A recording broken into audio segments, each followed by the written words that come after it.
Sweater খুঁজছো, তা আবার যেন একটু কম প্রাইসে হয় আর একটু যেন স্টাইলিশে হয়, তাহলে কিন্তু আর ভাবতে হবে না। আমি তোমাদের জন্য মিশো থেকে নিয়ে এসেছি খুব সুন্দর একটা সোয়েটার।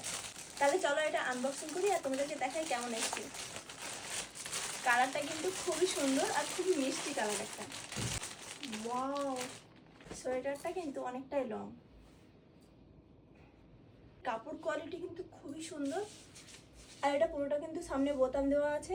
এই কাপড় কোয়ালিটি দেখতে পারো খুব সুন্দর, কিন্তু প্লেটস এর কাজ করা আছে, দেখতে কিন্তু অসাধারণ লাগছে। তাহলে চলো এটা তাড়াতাড়ি পরি। দেখতেই পাচ্ছ কতটা সুন্দর লাগছে আর কতটা লং, সাথে কিন্তু এর পকেটও আছে। আর এটা কিন্তু বোতামটা লাগিয়ে নিলেও কিন্তু খুব দারুণ লাগবে। আর আমি এটা নিয়েছিলাম এম সাইজে, যার জন্য ফিটিংটাও খুব সুন্দর এসছে। আর শীতকালে এরকম হাতা পুরো সোয়েটার পরতে তো আমার বেশ দারুণ লাগে, খুব ভালো লাগছে। আর তোমরা যারা এই সোয়েটারটা নিতে চাও তাড়াতাড়ি করে আমাকে ফলো করো, লিঙ্কগুলো কমেন্ট করো, আমি তোমাদেরকে লিঙ্ক শেয়ার করে দেবো। আর যারা ফেসবুক থেকে দেখছো তারা কিন্তু অবশ্যই আমার কমেন্ট বক্সটা চেক করো, সেখানে কিন্তু এই সোয়েটারের লিঙ্ক দেওয়া আছে। তো আজকের মতো বাই।